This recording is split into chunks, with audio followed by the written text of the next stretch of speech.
স্বাস্থ্যই সকল সুখের মূল। অর্থাৎ সুখে থাকতে হলে প্রয়োজন সুস্থ দেহ এবং সুন্দর মন, আর এর জন্য প্রয়োজন পরিমাণ মতন ঘুম। তবে এই সুস্থ থাকার চাবিও যে কখনো কখনো ভয়ঙ্কর হয়ে ওঠে, তা কি জানেন? ঘুমের ব্যাপারে গা শিউরে ওঠার মতন কিছু অবাস্তব সত্য নিয়ে ত্রিজগতের এ পর্বে আপনাদের সবাইকে স্বাগতম।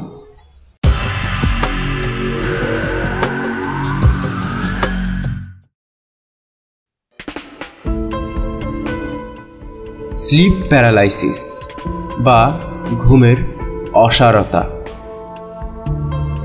স্লিপ প্যারালাইসিস বা ঘুমের অসারতা হলো কোনো ব্যক্তি সম্পূর্ণ ঘুমের মধ্যে থাকলেও তার মস্তিষ্ক জাগ্রত অবস্থায় থাকে।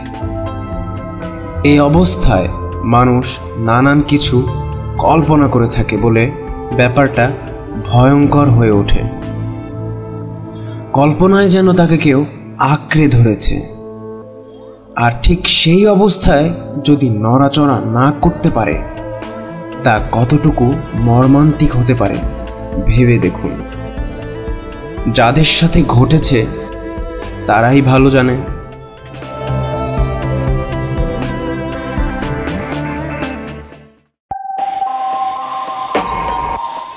ঘুমের মাঝে হত্যা। ঘুমের মধ্যে অনেকেরই হাঁটা চলার অভ্যাস রয়েছে, তবে ঘুমন্ত অবস্থায় ব্যক্তির কাউকে হত্যা করাটা মোটেও স্বাভাবিক নয়। বিশ্বাস হচ্ছে না?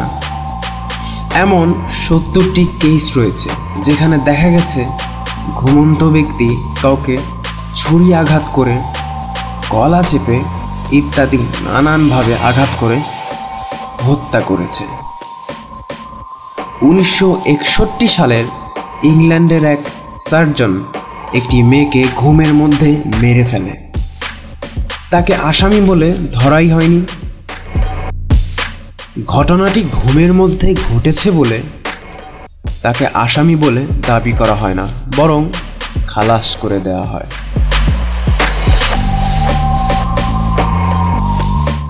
কাল্পনিক বিস্ফোরণ।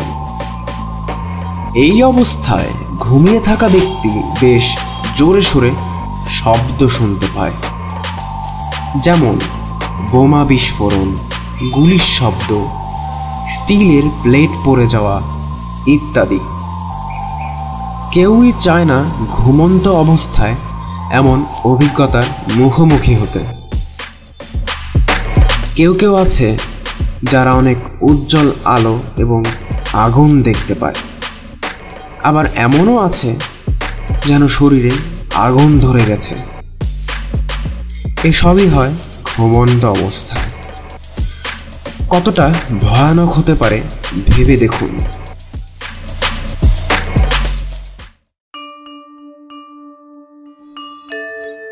হঠাৎ কোথাও থেকে পড়ে যাওয়া। ঘুমন্ত অবস্থায় ব্যক্তির মনে হয় হঠাৎ যেন উঁচু কোনো স্থান থেকে পড়ে যাচ্ছে। পড়ে যাবার সময় যখনই ব্যক্তি বাধা দিতে চায় তখন ঘুম ভেঙে যায়। বিজ্ঞানীরা এটির কারণ পরিষ্কার করে দিয়েছেন।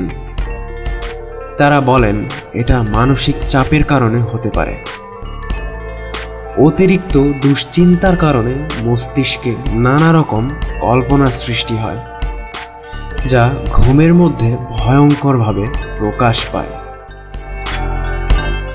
এমনকি ঠিক মতন ঘুম না হলেও এমনটা হয়ে থাকে বলে তারা জানান।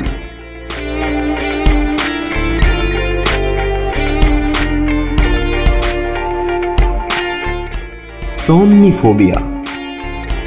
এটি হলো ঘুমকে ভয় পাওয়া। যারা এই সোমনিফোবিয়াতে ভুগছেন তাদের জন্য খুবই দুঃখ প্রকাশ করছি। যদি কোনো ব্যক্তি পোকামাকড় ভয় পেয়ে থাকে তবে পোকামাকড় এড়িয়ে চলা যায়। উচ্চতার ভয় থাকলে বেশি উচ্চতাকেও এড়িয়ে চলা যায়। কিন্তু ঘুম, যা প্রত্যেকেরই প্রয়োজন, বেঁচে থাকতে হলে ঘুমাতে হবেই। সোমনিফোবিয়া হলে ব্যক্তি কিছুক্ষণ ঘুমের পরই হঠাৎ জেগে ওঠে এবং হয়তোবা আরো 2-3 রাত টানা নির্ঘুম অবস্থায় থাকে।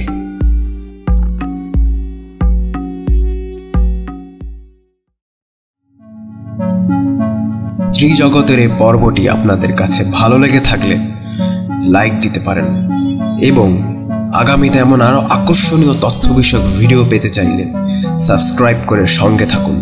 ধন্যবাদ।